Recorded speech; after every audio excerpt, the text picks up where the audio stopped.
subscribe, like, lonceng. Assalamualaikum warahmatullahi wabarakatuh. Apa kabar Andika, adik dan kakak hari ini? Semoga semuanya all is well. Selamat ketemu kembali di saluran YouTube ini. Terima kasih sudah bergabung dan memberikan waktu untuk menonton video ini.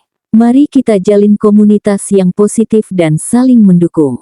Jangan lupa untuk like, subscribe, dan aktifkan lonceng notifikasi, agar tidak ketinggalan konten terbaru dari channel ini. Kali ini Bunda akan bercerita tentang cerita rakyat dari Aceh. Berjudul, Kisah 7 Lelaki Bersaudara. Dahulu kala, di sebuah desa, hiduplah sepasang suami istri petani yang dikaruniai 7 anak laki-laki. Anak sulungnya berumur 10 tahun dan anak bungsunya berumur 2 tahun. Untuk memenuhi kebutuhan sehari-hari, suami istri tersebut menjual hasil taninya berupa sayur-sayuran. Namun pada satu waktu, nasib malang menimpa warga desa tersebut. Desa itu dilanda musim kemarau berkepanjangan, sehingga membuat seluruh tanaman di kebun mati. Seluruh warga desa kekurangan bahan makanan. Begitupun keluarga dari petani sayur itu. Bahan makanan kita telah habis. Kita sedang dilanda musim kemarau. Semua tidak ada yang panen. Harus bagaimana kita? Sepasang suami istri petani tersebut menatap anak-anak mereka yang masih kecil-kecil, sedang tidur lelap. Alangkah kasihannya mereka. Kita tidak bisa memenuhi kebutuhannya. Iya, mereka pasti akan terus sengsara jika selalu bersama kita. Setelah berbicara berdua, sepasang suami istri tersebut memutuskan untuk membuang ke-7 anaknya di dalam hutan yang jaraknya sangat jauh dari rumah. Bagaimana jika mereka kita buang saja ke hutan? Patut dipertimbangkan. Karena kita juga tidak bisa memberikan mereka makan. Agar mereka tidak curiga, besok kita ajak mereka ke hutan. Kemudian saat kita semua beristirahat, aku akan pergi mencari air dan kau menyusul. Baru kita kabur meninggalkan mereka di tengah hutan. Tanpa disadari, pembicaraan sepasang suami istri tersebut didengarkan oleh anaknya yang ketiga. Ternyata ia hanya pura-pura tidur. Keesokan harinya, pagi-pagi sekali, sepasang suami istri tersebut melaksanakan rencana yang sudah dirancang tadi malam. Mereka mengajak seluruh anaknya ke hutan untuk mencari kayu bakar. Ayo anak-anak, bawa bekal secukupnya. Kita cari kayu bakar bersama di hutan. Baik, Bu. Mereka pun menuju ke hutan yang sangat jauh dari rumahnya. Hutan itu sangat luas dan sangat angker. Di dalam hutan tersebut, ada banyak raksasa jahat. Setelah berjalan cukup jauh, mereka pun memutuskan untuk beristirahat di tengah hutan. Wahai anak-anak, ayo istirahat dulu. Baik, Bu. Mereka membuka bekal makanan yang dibawa dari rumah.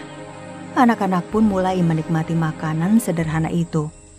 Seperti yang direncanakan tadi malam, sepasang suami istri tersebut berniat untuk meninggalkan anak-anaknya di tengah hutan. Setelah saling melempar kode, keduanya pun memulai rencananya. Sepertinya kita kehabisan air minum. Ayah dan ibu akan pergi mencari air di sungai. Iya, kalian beristirahat dulu di sini. Tapi jangan lama-lama ya, Bu. Aku takut kalau tidak ada Ibu. Iya nak, ibu akan cepat kembali. Ke-7 saudara lelaki itu menunggu sangat lama. Mereka menanti ayah dan ibunya kembali. Aku khawatir dengan ibu dan ayahku. Apa mereka tidak apa-apa? Baiklah, ayo kita siap-siap menyusul mereka. Percuma. Mereka memang sudah berencana untuk meninggalkan kita di hutan karena mereka sudah tidak mampu memberi makan dan mengurus kita lagi. Dari mana kau tahu? Tadi malam aku mendengar pembicaraan mereka. Hari pun menjelang malam. Ke-7 bersaudara itu masih di tengah hutan. Mereka mencari perlindungan. Akhirnya mereka menemukan sebuah celah kayu besar untuk berlindung. Mereka memutuskan untuk tidur di sana sambil menunggu fajar terbit. Untuk malam ini, kita beristirahat di sini dulu ya. Keesokan harinya, anak nomor 2 terus bertanya kepada kakaknya. Bagaimana Kak? Kemana kita sekarang? Kita semua tidak ada yang ingat jalan pulang. Kasihan adik-adik. Begini saja, mulai sekarang kita semua harus saling menjaga. Tidak ada yang berpisah. Aku akan mencari tahu desa terdekat dari sini. Keesokan harinya, anak pertama pun memanjat pohon yang tinggi untuk melihat sekeliling hutan. Ia melihat kepulan asap penduduk terdekat. Nah, ke arah sana. Ayo, kita pergi ke sana. Ada kepulan asap, pasti di sana ada penduduk. Mereka pun berjalan menyusuri hutan, hingga sampai ke sebuah rumah raksasa. Rumah apakah itu? Besar sekali. Hati-hati. Jangan-jangan itu rumah raksasa jahat. Mereka pun ribut mempermasalahkan rumah tersebut.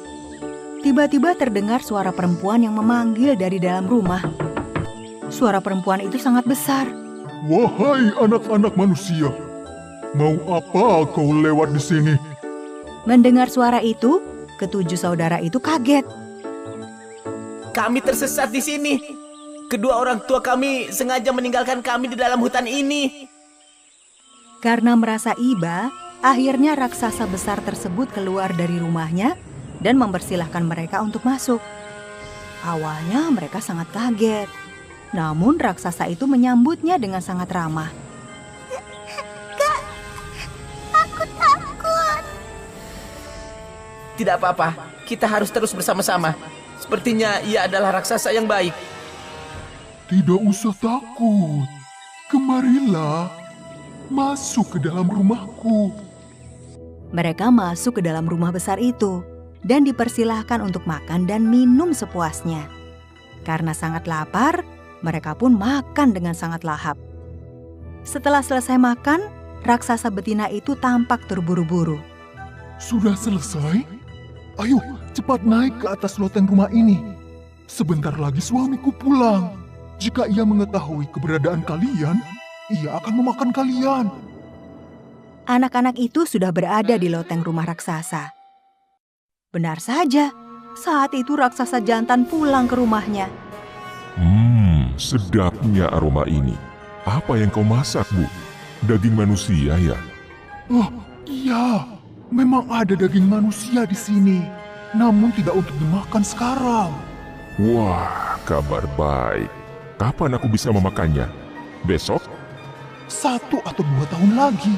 Mereka masih kecil. Tunggulah sampai besar sedikit. Sang raksasa jantan pun menuruti ucapan istrinya. Selamatlah ketujuh anak tersebut. Keesokan harinya, sang raksasa betina menyuruh anak-anak itu untuk segera pergi dari sana. Ia memberikan bekal yang banyak, uang emas dan permata. Pergilah dari sini. Bawalah ini untuk bekal keperluan kalian. Jaga adik-adikmu dengan baik ya. Ketujuh saudara itu menyusuri hutan yang sangat lebat, menaiki bukit, gunung, hingga melewati lembah.